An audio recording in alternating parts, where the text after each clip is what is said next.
American hunter is pushing back against her critics after photos of her next to a giraffe she killed in South Africa triggered global outrage. Saw that with the giraffe. Deborah Messing said she was a vile, heartless, selfish murderer. Social media has brought fresh scrutiny to a centuries-old tradition, trophy hunting. You're a horrible person, and I hope you die a slow, painful death. Hunters claim that killing one animal keeps many others alive. A lot of hunters are definitely true conservationists, there's no question about it. Oh my God.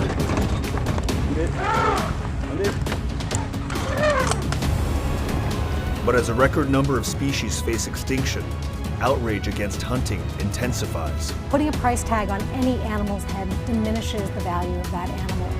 We travel to one of the world's premier trophy hunting destinations to find out whether hunting helps or harms the long-term survival of wildlife. The world needs to see this because this is what's happening. If we don't get the help, we might end up losing it all.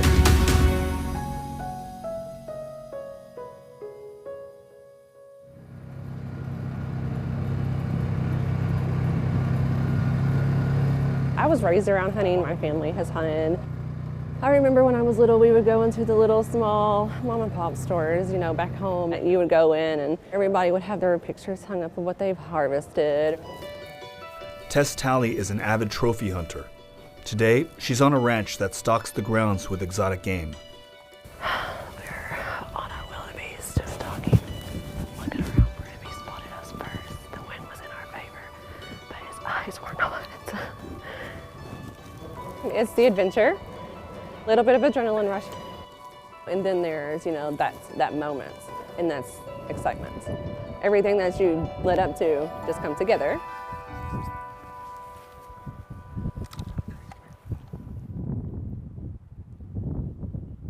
Is that that light spot? He's that big black spot right in the sound of the trees right there. See him? Oh, you have another one?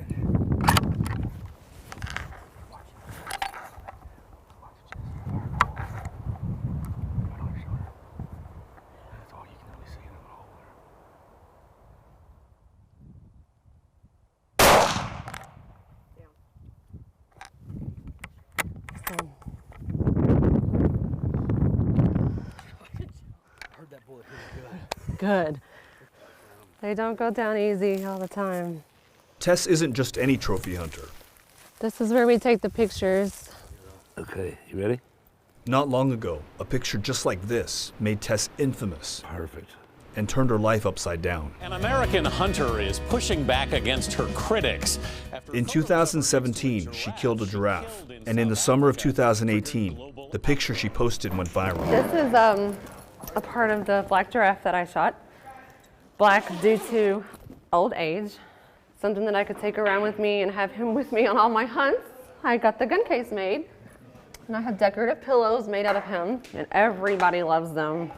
So tell me about that giraffe. Tell me about that whole experience. He really was. Not only was he beautiful and majestic, he was good. And we all take pictures with our harvest. Yeah. That's what we do. It's what they've always done. There's nothing wrong with that. Giraffes don't get the headlines elephants and rhinos do, but their populations are also plummeting. Certain subspecies dropped 40% in recent years and are now endangered.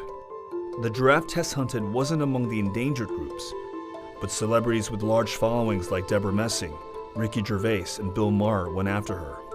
Saw that with the giraffe a couple of days ago. To want to strangle her, I mean. A year and a half later, she still receives death threats. You're a horrible person, and I hope you die a slow, painful death. We know where you live and your family too. Enjoy your last moments of life. I'll mount you on the wall, see how you look. Watch your back. The hunt is on. Yeah. I know where you are, and I'm coming for you. It's been hell. I have encountered cameras at my work, following me to work. I've received mail at my home, text messages. The media has hung out in front of my house for a week and a half. So you haven't spoken out to any media in this year and a half. Why now? I figured everybody already had their opinion made up. Can you understand why someone who, came across your photo would be pissed? Absolutely, yeah, I understand. It's an animal laying there. Is there It's anything just- that you would like to say to me about the giraffe? Like, did it make you mad? Yeah, it did. I don't agree with what you do. I don't get why you do this, especially when it comes to something like the giraffe. But do I think you deserve the hate? Absolutely not. Is it worth it to you? I mean, given I'm not going to all back of the down. hate. I'm not going to back down. I'm going to stand up for what I do, for what I believe in, and everybody else that does it as well. It's part of conservation.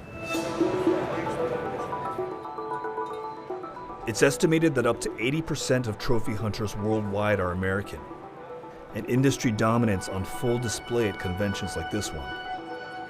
This convention is vast, spanning several blocks in any direction. There are over 1,000 or so vendors here selling everything from leather goods to artwork. But the biggest draw is for people to essentially buy the opportunity to go out and hunt a trophy.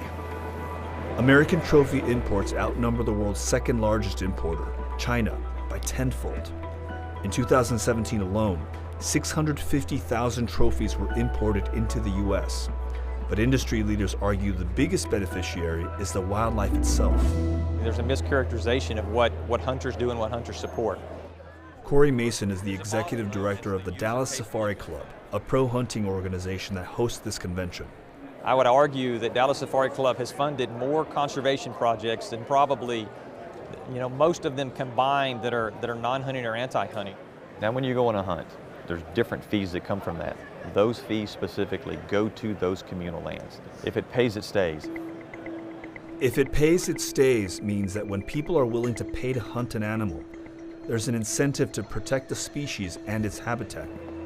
But record keeping and data regarding these claims, especially when it comes to trophy hunting globally, is piecemeal and inconclusive.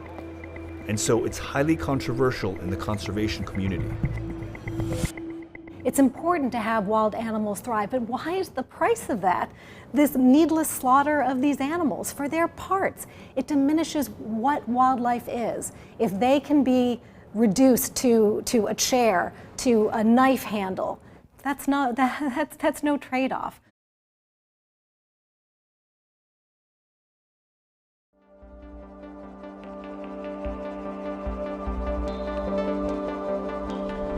Trophy hunting is legal in at least 63 countries. Nearly a quarter of those are on the African continent, including Zimbabwe.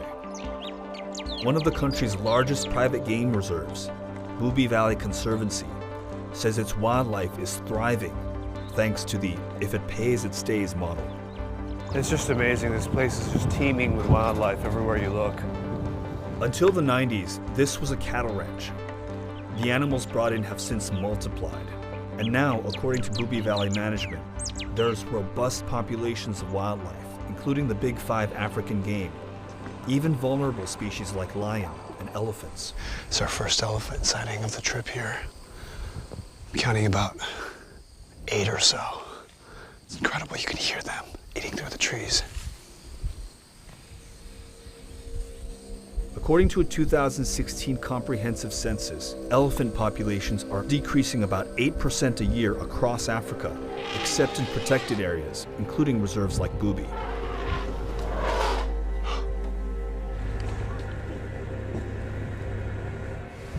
They don't look happy.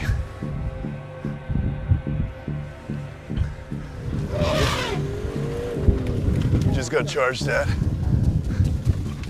about 4, even more. There's several adults and oh my God, they've just formed like this offensive flank and we're coming right at us.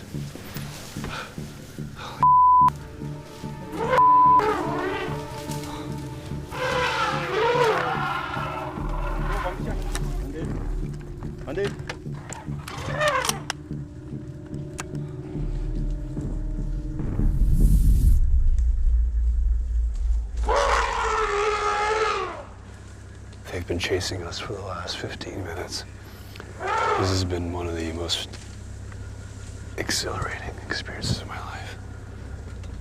And also one of the most terrifying.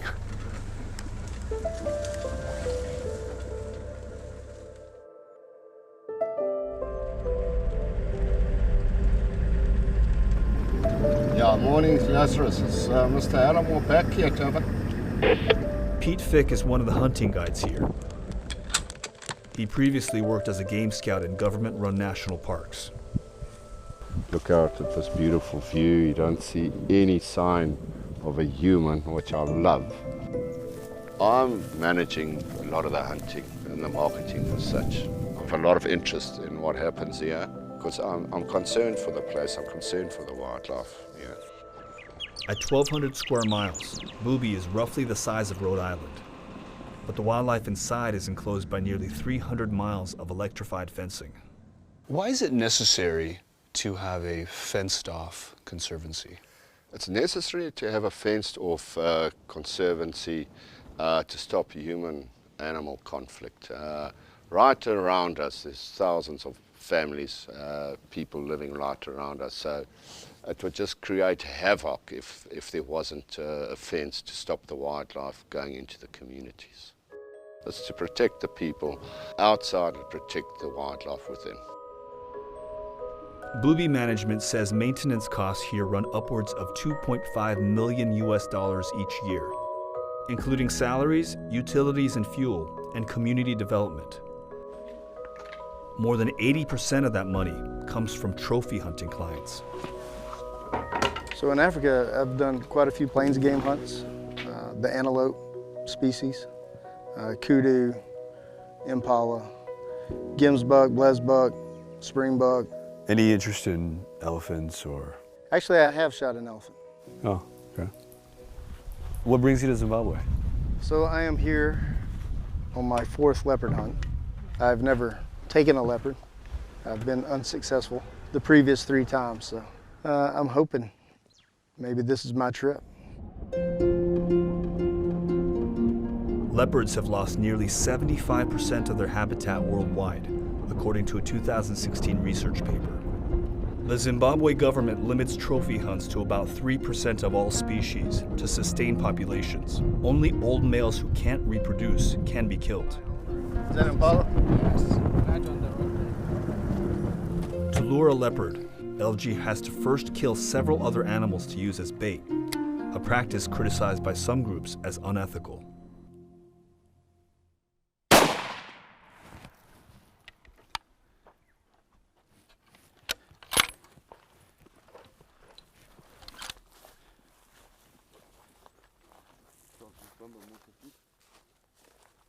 I'm real happy with the shot. It was a good, clean shot, and it was over quick.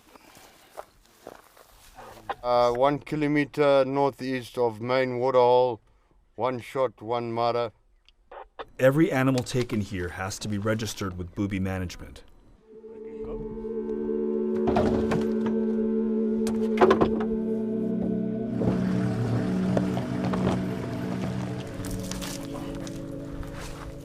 So typically on a leopard hunt, you're going to have between 8 and 14 of these bait sites. It really depends on how fast you get a cat in the tree. Once you get them feeding, you got to keep these baits refreshed. Otherwise they'll eat it all and move on. So we have to check these every day. Typically people just think, I don't know, that we just drive up and lean out of the truck. You stick a piece of meat up in the tree and it's done and dusted. You get a leopard feeding and that's it. How much is a leopard hunt? So typically they're going to advertise about 15 to 20,000 US, but that's just the starting price. Obviously you have to bait for all the leopard, and then that's an additional cost. So if we're lucky and we are able to shoot the leopard, that'll be another $6,500 trophy fee. How much would you say you've spent on all of your hunts in Africa? I don't know, probably between 200 and 225,000. So you've spent $225,000 hunting in Africa. Yes.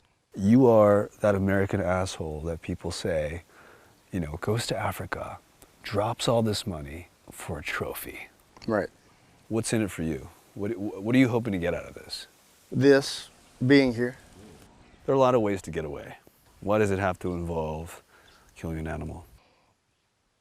You know, I don't know if I would actually do it otherwise. If I was just doing a photo safari, the truth of the matter is something would come up at work 2 days beforehand, and I would probably cancel the trip. You know, I'd find an excuse to do. But all this has to be planned out so far in advance. There's so many moving parts. There's so many people involved. Most of these conservancies are legitimate operations. There's no unified trophy hunting regulatory body, only at-will hunting associations. So no comprehensive data exists analyzing various trophy hunting operations or revenue streams. Okay, what's the story with the leopard? What luck are you having? Part of Pete's job is helping hunters like LG get their trophy. So he's going after a zebra to use as additional bait.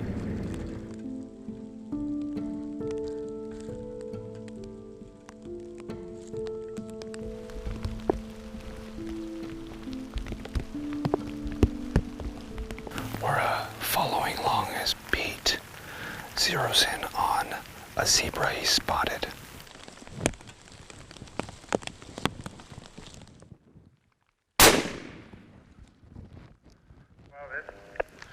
Yeah, Papa Birds, one shot the Rana area, one Dobie Makopa.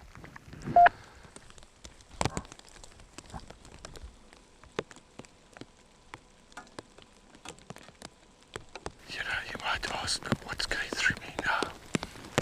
Obviously, I wouldn't be human if it's not remorse or emotion. I talk back to the animal that I've killed. Sorry, absolutely sorry.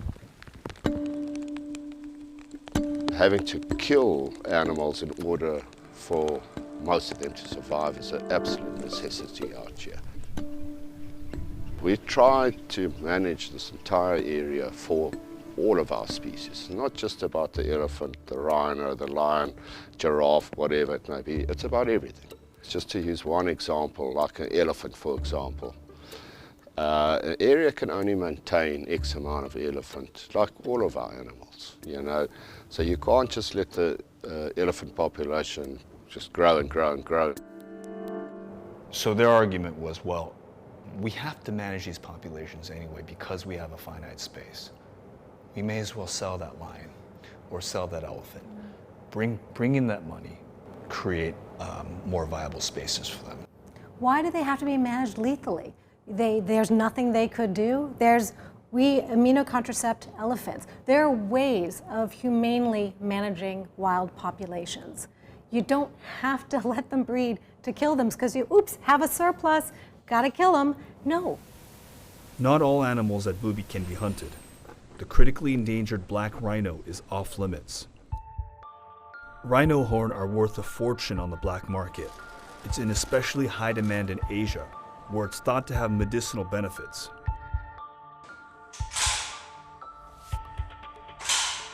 We gain most of our funding through hunting. Hunting of lion, elephant, that allows us to have essentially the funds to protect these rhino.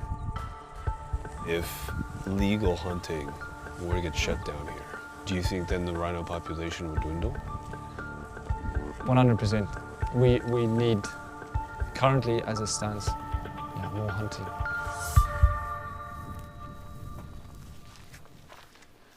All right, Adam, now you're going to see probably the worst sight you've ever seen in your entire life. Oh my God.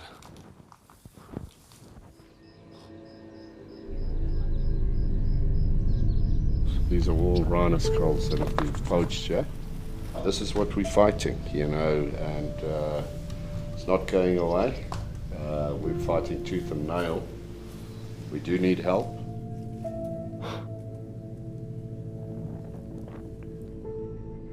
We are these so-called animal lovers around the world. But where are these people? Why are they not helping? Why can't they work with us, help us to stop this terrible, terrible disaster that's happened? Can I see this? I don't like seeing this, but the world needs to see this, be shown this is what's happening. And if we don't get the help, we might end up losing the war. Yeah.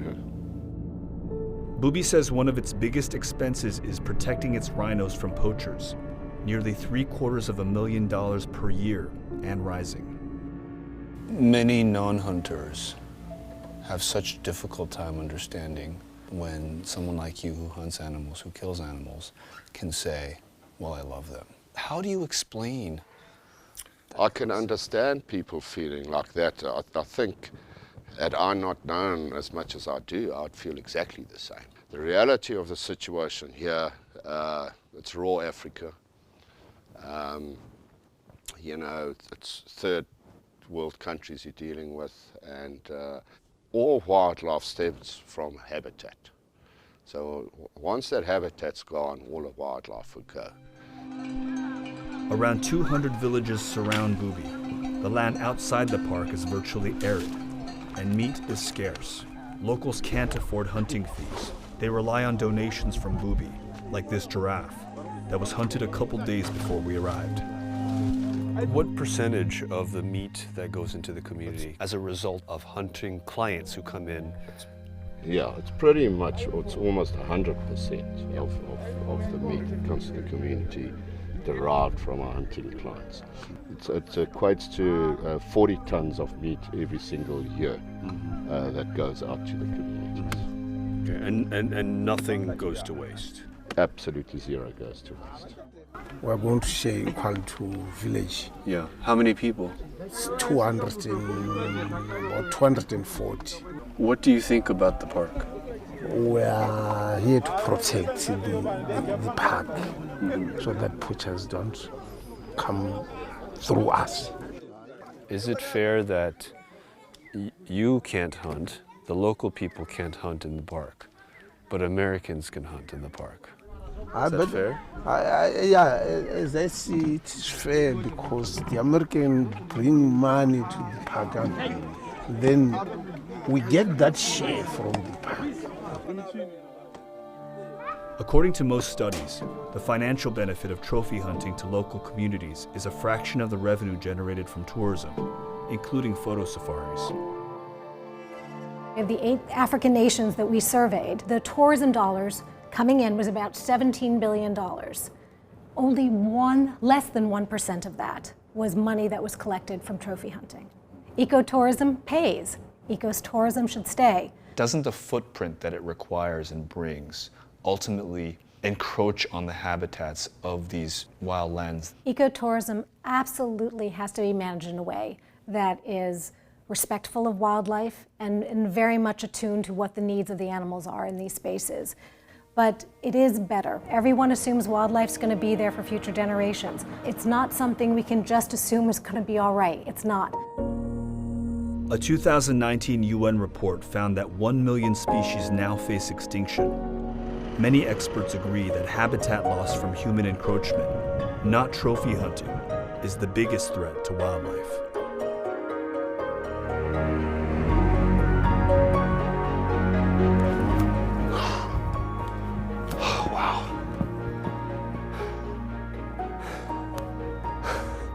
It's so green and lush on this side. This must be the boundary, the outer boundary of the park. On this side, you can't sustain wildlife, and as we've seen over here, you can't take a few steps without encountering vastly different species of wildlife. It's incredible. At Bubi, the "if it pays, it stays" model seems to be working, but it's only one private reserve whose thriving ecosystem is enjoyed solely by those who can afford to pay for that privilege. 50 years, even 30 years down the future, this area will be a viable ecotourism destination. But right now it's not.